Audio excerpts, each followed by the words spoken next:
राम राम। भागदौड़ से भरे इस जीवन में हम सब कहीं थम से गए हैं। हम चाहते हैं कि हम साधना करें, हम चाहते हैं कि हम स्वयं के व्यक्तित्व का विकास करें, पर ऐसा संभव कहाँ हो पाता है। पर अब संभव होगा। डेट नोट करिए, 1 जून से 8 जून, स्थान कनातल। होने जा रहा है चक्र साधना एवं व्यक्तित्व विकास शिविर, जहां गुरु जी के सानिध्य में हमें चक्र साधना करने का अद्भुत अवसर मिलेगा। याद रखिएगा, शिविर की सीट्स बहुत लिमिटेड होती हैं, तो रजिस्ट्रेशन टाइमली करा लीजिएगा। और अब हम शो की शुरुआत करते हैं। जय भारता, जय भारता, जय भारता।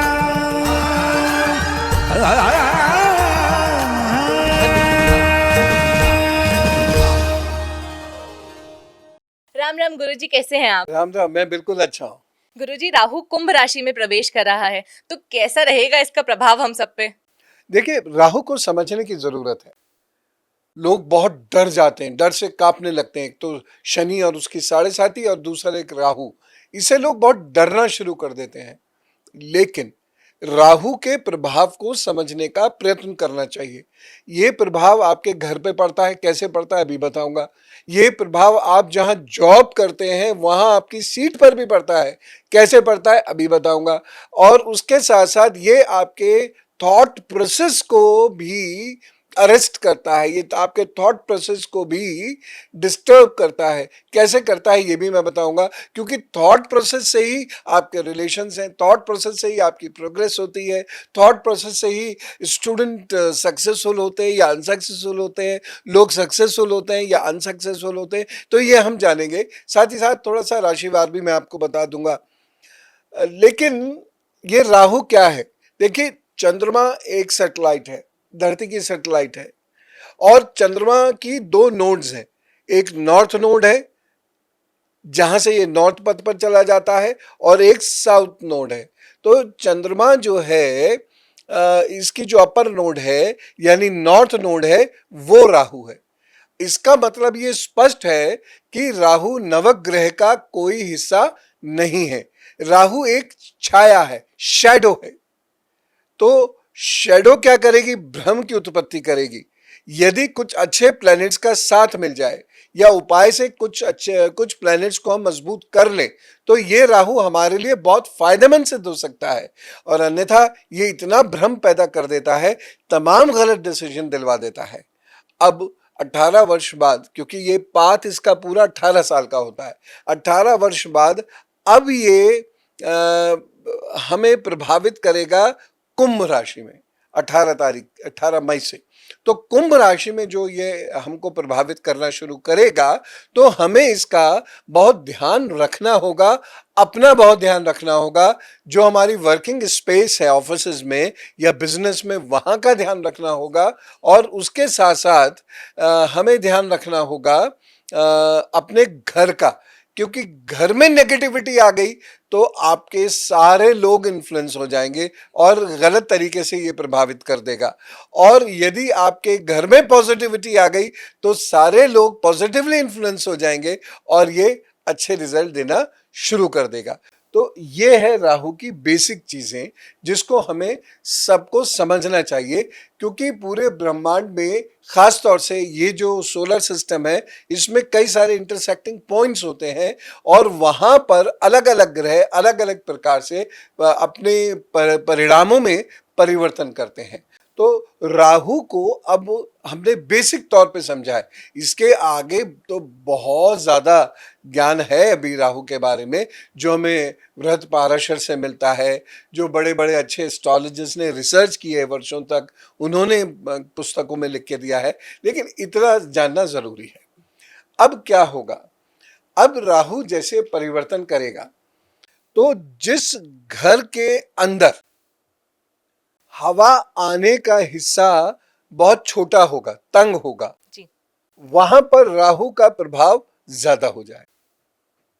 जिस घर में हवा जो आती है मेन गेट से, वो यदि नाले से या नाली से होके आएगा, तो वो राहु को नेगेटिवली बहुत पावरफुल कर देगा। इसके उपाय हैं, इसलिए चिंता नहीं, लेकिन पहले सिद्धांत को समझ लीजिए। जिस घर के अंदर सीलन बहुत ज्यादा होगी, चाहे ऊपर से आए या फ्लैट्स में रह रहे हैं तो चाहे ऊपर वाले की हरकतों से आए, चाहे वो नीचे से सीलन डेवलप होनी शुरू हो, यानी सीलन की वजह से और ख़ास तौर से टॉयलेट की सीलन की वजह से राहु बहुत नेगेटिव परिणाम देना शुरू कर देता है। जिस घर में कूड़ा बिखरा रहता है, बहुत सारे घर हैं जहाँ छोटे बच्चे हैं, हमेशा वो कुछ ना कुछ फैलाते ही रहते हैं, बच्चों की आदत होती है, लेकिन उसे समेटना भी जरूरी है, साफ सुथरा घर रखना चाहिए। तो जिस घर के अंदर कूड़ा बिखरा रहता है, किचन बिखरा रहता है, वहां पर राहु का बहुत नेगेटिव प्रभाव होता है। जिस घर की दीवारों में क्रैक्स आ रहे होते हैं, वहां पर राहु का बहुत नेगेटिव प्रभाव होता है। अब राहु के नेगेटिव प्रभाव की वजह से भी वो क्रैक्स हो सकते हैं और वो क्रैक की वजह से भी राहु का प्रभाव नेगेटिव हो सकता है। जिस घर में कभी सूर्य की रोशनी हम नहीं आने देते, हमेशा कर्टेन्स पड़े रहते हैं, या हम खिड़कियां नहीं खोलते, या हम दरवाजे नहीं खोलते, ऐसी स्थिति जहां जहां रहती है तो वहां पर भी राहु का बहुत नेगेटिव प्रभाव रहता है। जिस घर के अंदर अभद्र भाषा में बातें की जाती हैं, जिस घर के अंदर स्त्रियों की इज्जत पुरुष नहीं करते, पुरुषों की इज्जत स्त्रियां नहीं करते, वहां पर राहु का प्रकोप इतना भयंकर होता है कि एक समय में आकर ये सब कुछ बर्बाद कर सकता है। जिस घर के अंदर, ये बहुत ध्यान से सुनिएगा, जिस घर के अंदर बहुत नेगेटिव किस्म की बातचीत होती है, यानी हमेशा किसी की बुराई करना, हमेशा किसी की निंदा करना, तो ऐसे लोग एक समय में आकर किसी काम के नहीं रहते, किसी दीन के नहीं रहते और वह बिस्तर पर पड़ जाते हैं। ऐसे लोगों को तुरंत वो नेगेटिविटी छोड़ के पॉजिटिविटी की शरण में जाना चाहिए, अन्यथा ये राहु उनका बहुत अपयश कराएगा और राहु की वजह से उनका कल्याण एकदम रुक जाएगा, बल्कि वो नुकसान ही उठाएंगे, उनका घर परिवार भी नुकसान उठाएगा। अब ऑफिस की जगह, यदि आपके ऑफिस टेबल या जो आपका केबिन है वहां चीजें बिखरी रहती हैं या वहां बदबू रहती है, जैसे बहुत सारे लोग होते हैं ऑफिस में सिगरेट पीते रहते हैं, तो वो चीजें, वो बदबू जो रहती है या पसीने की बहुत सारी बदबू रहती है, तो ऐसी जगहों पर राहु का वास माना गया है और ये आपको नुकसान देता है। वहां आपकी प्रोडक्टिविटी कम होती है और धीरे धीरे आप राजनीति के शिकार हो जाते हैं। आप भी निर्दयी कम नहीं होते, आप भी क्रूअल कम नहीं होते, लेकिन वो लड़ाई चलनी शुरू हो जाती है और राहु हरवा भी देता है। तो ये ध्यान रखने की आवश्यकता है। हाँ, राहु पॉजिटिव अगर है तो राहु फिर जितवाएगा। अब पॉजिटिव कैसे होगा? थॉट प्रोसेस से।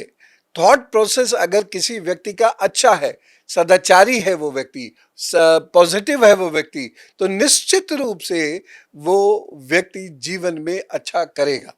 अब घर में क्या करना चाहिए, यहीं से उपाय शुरू करते हैं जी। तो घर में क्या करना चाहिए? यदि राहु बहुत डिस्टर्ब कर रहा है तो घर में जहां हवा का प्रवेश होता हो वहां पर, यानी दरवाजा खोला या खिड़की खोली, जहां भी होता हो वहां चांदी के 3 सिक्के, जितना भी आप अफोर्ड कर सकते हैं, हल्के भारी, वो 3 सिक्के चिपका दीजिए या उसको सीमेंट के साथ लगा दीजिए। पॉजिटिविटी आनी शुरू हो जाएगी। आप स्वयं देखिएगा। उस सिक्कों के साथ साथ क्या करना चाहिए, उस जगह के दोनों ओर आप नमक, जो सेंधा नमक होता है, सेंधा नमक रख दीजिए, या सेंधा नमक की लाइट्स भी आती हैं जो बहुत खूबसूरत लगती हैं, वो रख दीजिए।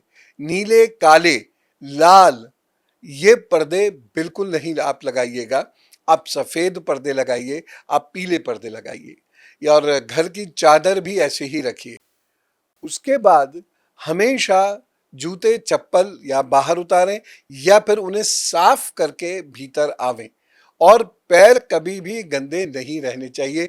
बीमारियां यदि पड़ती हैं तो आप किसी चिकित्सक की सलाह ले लीजिए, क्योंकि बीमारियां पड़ने के बहुत सारे रीजंस होते हैं। B12 भी एक रीज़न हो सकता है, या और बहुत सारी ऐसी चीज़ें, एलिमेंट्स हैं बॉडी के, जो उसका रीज़न हो सकता है।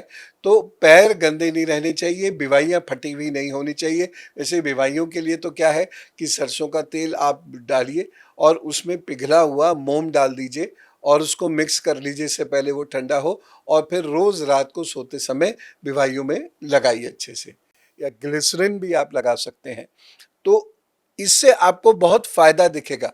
बाथरूम में कभी भी जाएं और स्नान करें तो आप नंगे पांव नहीं जाइए। घर का कोई भी व्यक्ति, एक के भी राहु की दशा चल रही है या एक को भी राहु परेशान कर रहा है और वो व्यक्ति घर का मुखिया है, तो उसके साथ साथ सबको थोड़ी थोड़ी परेशानियां होंगी। तो घर के सभी लोग एक ये नियम बना लें कि बाथरूम जाएंगे तो चप्पल पहन के जाएंगे और वैसे ही उसमें स्नान करेंगे, और स्नान करने के बाद पानी को अपने आप साफ करेंगे, वहां से वाइपर लीजिए, पानी को साफ कीजिए, ये एक आदत बना लीजिए तो आपको लाभ होगा। अगर चींटियां अचानक लाल रंग की बहुत सारी निकल आए, यद्यपि किसी किसी मौसम में तो निकलती ही हैं, लेकिन अगर लाल रंग की चींटियां बहुत सारी निकलने लगे और वो नुकसान करने लगे, दीवार का नुकसान करें, भोजन सामग्री का नुकसान करें, तो वहां पर हल्दी की लक्ष्मण रेखाएं बना दें, हल्दी की, तो वो आना रुक जाएंगे, क्योंकि ये अच्छा नहीं है। यदि कीट पतंग और छिपकली आदि अचानक देखें कि बहुत सारे आ गए, दो चार तो रहते ही हैं सब जगह, लेकिन अचानक देखें बहुत सारे आ गए, तो फिर उनको वहां से भगाने का प्रबंध आप शीघ्र अतिशीघ्र कर ले। और घर के प्रमुख लोग यानी छोटे बच्चों को छोड़कर घर के सभी लोग सफाई स्वयं करना शुरू करें। राहु आपको कितना भी नेगेटिव हो, पॉजिटिव रिजल्ट देना शुरू कर देगा। घर के भीतर विद्वान का, पुरोहितों का और संतों का आगमन करवाइए और वहां अच्छी बातें कीजिए। वहां आके आप दाएं बाएं की इधर उधर की बातें मत कीजिए, अच्छी बातें कीजिए, सत्संग होना चाहिए। तो राहु कितना भी नेगेटिव हो आपको पॉजिटिव रिजल्ट देना शुरू कर देगा। ये घर में आप काम कीजिए। अब ऑफिस में क्या कर रहा है, अच्छा सा रूम फ्रेशनर वो ले लीजिए, वो छिड़किए, और चंदन हो अगर और वो प्योर मिले तो वो आप अपने कपड़ों पर अवश्य लगाया कीजिए, ठीक है। और ऑफिस में भी दिन में 3-4 बार चेहरे पे पानी छपाक करके ले, ऐसे करके पानी ले, हाथ वाथ अच्छे से धोना शुरू करें। और अपने स्टडी को, जो ऑफिस टेबल है, उसको बहुत ऑर्गेनाइज करके रखिए, तो आप स्वयं देखेंगे कि आपको लाभ होना शुरू होगा। और थॉट प्रोसेस का मैंने बताया ही, पॉजिटिव रहिए। अब मान लीजिए राहु बहुत परेशान कर ही रहा है, तो ये उपाय कैसे, देखिए। बहुत परेशान कर रहा है, उसके लक्षण बताता हूं। भ्रम होगा, नींद नहीं आएगी, गुस्सा आएगा, भयंकर गुस्सा आएगा, ऐसे करके किसी को पत्थर दे मारूं ऐसा वाला गुस्सा आएगा, कल्पनाओं में ही चले जाए, लेकिन इस प्रकार का गुस्सा आएगा। आलस से बहुत होगा, काम करने का मन नहीं करेगा, सुबह को बहुत देर सो के उठेंगे, जल्दी काम कर नहीं पाएंगे, धीरे धीरे धीरे धीरे आलसाते हुए से काम करेंगे। तो ये सारी चीजें अगर हो रही हैं तो आप एक काम करें, चंदन का एक टुकड़ा लें, सफेद चंदन हो और ये शुद्ध हो, चाहे छोटा सा टुकड़ा हो, और नीले रंग के धागे में इसे बांधकर बृहस्पतिवार को अपने गले में धारण कर लें। और उसके बाद जो आपकी फर्स्ट फिंगर है, इसमें सोना अफोर्ड कर सकते हैं तो सोने का छल्ला पहन लें, नहीं तो पीतल का छल्ला पहन लें, और बहुत अच्छा रहेगा अगर त्रिधातु का छल्ला आप पहन लें। तो ये फर्स्ट फिंगर में आपको पहनना है, इसका कोई वजन नहीं है, लेकिन पहनना इसे दाहिने हाथ की बृहस्पतिवार के दिन प्रथम उंगली में है, ठीक। ये छोटे सा उपाय है, ये जिसने कर लिया वो राहु के प्रभाव से बचा रहेगा। तो ये बहुत ज्यादा बड़ी चीजें नहीं है। अब देश की स्थिति, देश में परेशानियां ये थोड़ी सी पैदा तो करेगा, ये राहु है, लेकिन फिर भी लाभ होगा, देश को लाभ होगा। यद्यपि जनमानस व्यथित होगा, छोटी मोटी लड़ाई भी ये दे सकता है, या लड़ाई के बाद और छोटे छोटे समस्याएं भी दे सकता है। जहां चुनाव होने हैं 2 जगह, वहां भी ये कुछ परेशानियां दे सकता है। तो ये करेगा, ठीक है। आग संबंधी परेशानियां, बाढ़ संबंधी दिक्कतें, ये राहु करेगा शनि की राशि में। धरती कांपने यानी ट्रिमर्स, और आपको याद है ये कैलकुलेशन इतनी एक्यूरेट हमारे ऋषियों ने हमको दी है। मैंने आपको बताया था पहले भी प्रोग्राम्स में कि धरती कांपेगी, और आपने देखा है स्वयं कितनी बार धरती कांप चुकी है। मैंने बताया था आगे लगेंगे, आपने स्वयं देखा कि कितनी आगे लगी हैं, और लोगों में जो है व्यथा हो बहुत ज़्यादा होगी, घुटन सी महसूस करेंगे, और सब कर ही रहे होंगे। एक्सीडेंट्स बहुत होंगे, और देख ही रहे हैं आप, एक्सीडेंट्स हो रहे हैं। तो 18 मई तक तो ये सारी चीज़ें चलेंगी, लेकिन उसके बाद भी हमें थोड़ी सावधानी बरतने की ज़रूरत है। और जो लोग बारूद का काम करते हैं वो बहुत ध्यान रखें। पटाखे वगैरह की इंडस्ट्री जो है वहाँ गड़बड़ हो सकती है, केमिकल इंडस्ट्रीज़ में प्रॉब्लम हो सकती है, ये ध्यान रखें। और कुछ आतंकवादी घटनाएं भी ये दे सकता है, देगा, तो ये भी ध्यान रखने की आवश्यकता है। तो कुल मिला के ये राहु का जो संचरण है कुछ राशियों के लिए अच्छा है।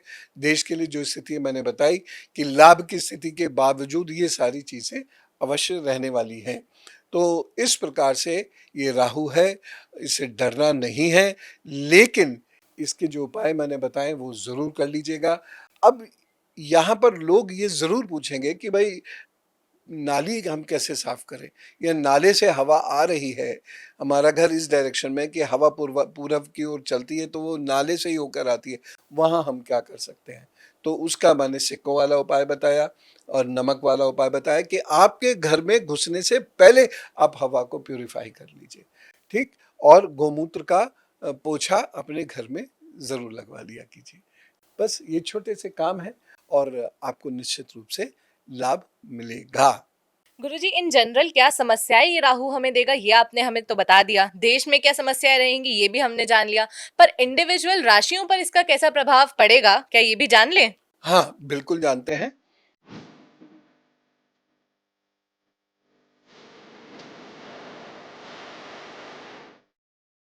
किसी भी रेखा पर ये नहीं होना चाहिए। यहाँ पर 3 रेखा होंगी तो ऐसा व्यक्ति सुपर भाग्यशाली होगा।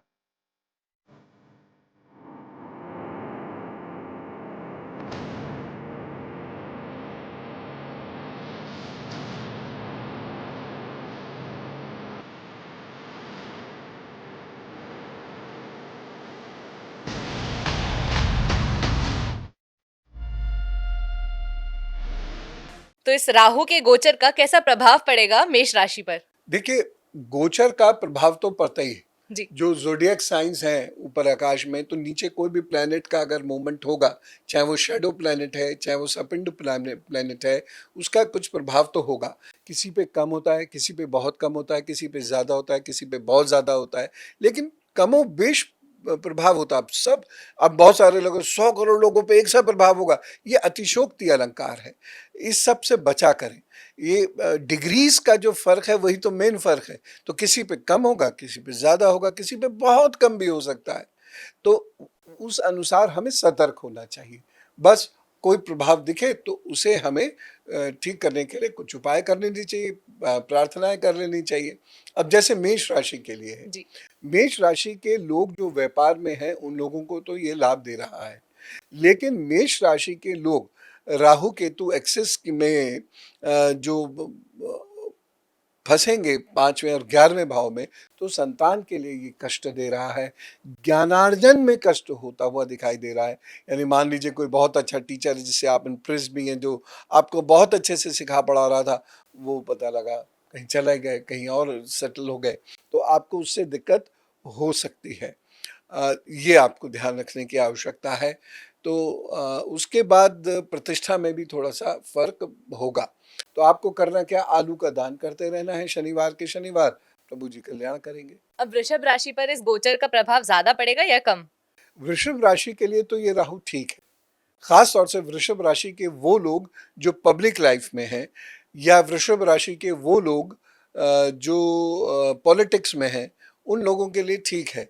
वृषभ राशि के वो लोग जो सेल्स में हैं, उनको थोड़ा सा परेशानी होगी, सेल्स एंड मार्केटिंग वालों को, लेकिन फिर भी बाई एंड लार्ज चीज़ें ठीक रहने वाली हैं। हाँ, उनके घर में माँ या माँ समान स्त्रियों को कष्ट होता हुआ दिखाई दे रहा है इन 18 महीनों में, ख़ास तौर से ऐसा मुझे लग रहा है। तो ध्यान थोड़ा सा रखने की ज़रूरत है।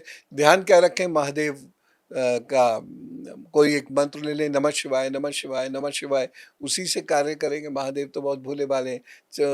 छोटे से मंत्र से ही वो प्रसन्न हो जाते हैं, या महामृत्युंजय का जब भी आप कर सकते हैं तो करवा सकते हैं। जी, तो मिथुन राशि के घर पर क्या ये राहु कोई प्रभाव डालेगा? मिथुन राशि के लिए समय ठीक है, अनुकूल है। बहुत अच्छा तो मैं नहीं कहूँगा, लेकिन बहुत बुरा भी नहीं है। भाग्य में बाधाओं के बाद सफलता है, सफलता तो है, ये तो तय है। तो इसलिए कोई चिंता की बात नहीं, आप चलिए। लेकिन एक बात मैं कहूँगा, वाहन ज़रूर बहुत ध्यान से चलाइएगा, और छोटे भाई बहनों के साथ या बड़े भाई बहनों के साथ बहुत सोच समझ कर बर्ताव कीजिएगा, अन्यथा परेशानी होगी। और उपाय कैसा? दिन में 2 बार स्नान करना शुरू कीजिए। और दूसरी चीज़ ये है कि जब मौका मिले ऐसी किसी जगह पे चले जाइए जहाँ वाटर बॉडी हो, साफ तालाब हो, साफ नहर कोई निकल रही हो, नदी कोई हो, ऐसी किसी जगह पे आप, या किसी तीर्थ स्थान पर जहाँ गंगा जी हो, जहाँ पर कोई भी नदी हो, वहाँ पर आप चले जाइए और वहाँ बैठ के थोड़ी देर जब ध्यान कीजिए, आनंद भी कीजिए, वो भी ज़रूरी है। और आप देखना कि ये फिर राहु आपको परेशान नहीं करेगा। जी, तो कर्क राशि पर ये राहु कैसा प्रभाव डालेगा? कर्क राशि को थोड़ा स्वास्थ्य का ध्यान रखना है। पैर और पेट, कमर और सर्वाइकल जिन लोगों को रहता है उनको, बस कर्क राशि को सिर्फ इतना ध्यान रखना है। बाकी कर्क राशि में जब अभी तो चूंकि वहाँ मंगल है, लेकिन कर्क राशि के लोगों का जब मंगल वहाँ से हट के सिंह राशि में आएगा तो कर्क राशि की प्रोग्रेस होनी शुरू होगी। तो कर्क राशि को चिंता करने की ज़रूरत नहीं है, लेकिन जून तक ध्यान रखने की ज़रूरत है। और वैसे भी राहु और मंगल का 36 का आंकड़ा है, तो करना क्या है, बहुत सामान्य सा एक उपाय बता रहा हूँ, और वो आप ज़रूर कर दीजिएगा। बृहस्पतिवार को हल्दी और चावल का दान दे दिया कीजिएगा, प्रभु ज़रूर कल्याण करेंगे। और ओम हं हनुमते नमः का जप किया कीजिए, रोज़ाना 1 माला, कल्याण हो जाएगा। सिंह राशि के लिए क्या बदलाव लाने वाला है ये गोचर? सिंह राशि के लिए जो हिदायत है वो ये है कि उन्हें ध्यान रखना होगा अपने वैवाहिक जीवन का, अपने पार्टनरशिप का, अपने फ्रेंड्स का, वहाँ कोई वाद विवाद ना हो जाए। बाकी कुल मिला के तो चीज़ें ठीक हैं, और वाद विवाद हो तो उसको हल करने के आप प्रयास करें, नहीं तो फिर दिक्कत संकट बढ़ जाएगा। सिंह राशि के लोगों को वैसे कुल मिला के देखा जाए तो लाभ होता हुआ दिखाई दे रहा है। अपनी सोच पर विश्वास करें, अपने अंदर आत्मविश्वास उत्पन्न करें और जम के काम करें, क्योंकि ये कार्मिक प्लैनेट्स हैं, तो कार्मिक प्लैनेट्स के साथ कर्म खूब करना पड़ता है। बड़े बुजुर्गों की सलाह अवश्य ले लें, तो उससे आपको और काम बढ़िया से करने का मौका मिलेगा। तो आपके लिए भी ये बाय एंड लार्ज ठीक है। बस आपको हेल्थ का थोड़ा ध्यान रखना है, पीठ और पेट का, बस ये ध्यान रखिएगा। जिन लोगों का सी रिएक्टिव प्रोटीन बढ़ जाता है उन्हें भी थोड़ा सा ध्यान रखना होगा, नहीं तो हाथ पैरों में दर्द की शिकायत उन्हें महसूस होगी। कन्या राशि का हाल कैसा रहेगा? कन्या राशि के लिए स्वास्थ्य संबंधी प्रॉब्लम्स हैं, और राहु स्वास्थ्य, कर्ज, मित्र, इनको लेके कुछ परेशानियां पैदा करेगा, लेकिन वो परेशानियां होंगी टेम्परेरी, धीरे धीरे धीरे धीरे ठीक भी होती चली जाएंगी। तो इसलिए आप चिंता ना करें, आप सिर्फ एक उपाय ज़रूर कर लें कि जब भी ऐसी कोई दिक्कत हो, विधारा की एक जड़ हरे रंग के धागे में बांध के अपने गले में बुधवार को धारण कर लें और गौ सेवा करना शुरू कर दीजिए, प्रभु कल्याण कर देंगे। तो इस राहु गोचर में तुला राशि को सावधान होने की आवश्यकता है?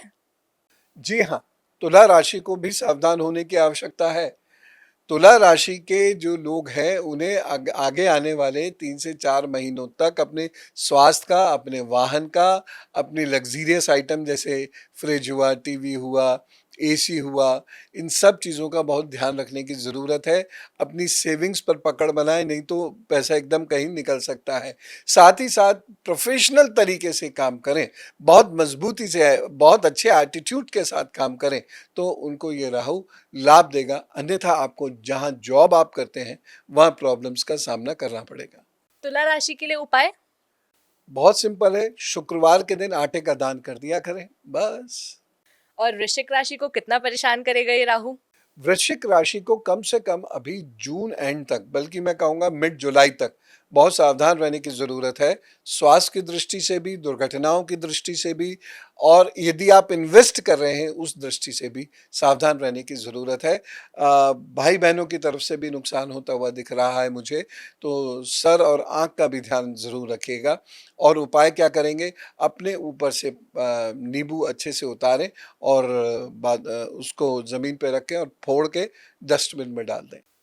बस एक ये काम करें, और ज़्यादा परेशानी महसूस करें तो पका हुआ पपीता वो गौ माता को खिला दिया करें मंगलवार के दिन, प्रभु कल्याण करेंगे। और इस राहु गोचर में धनु राशि का हाल?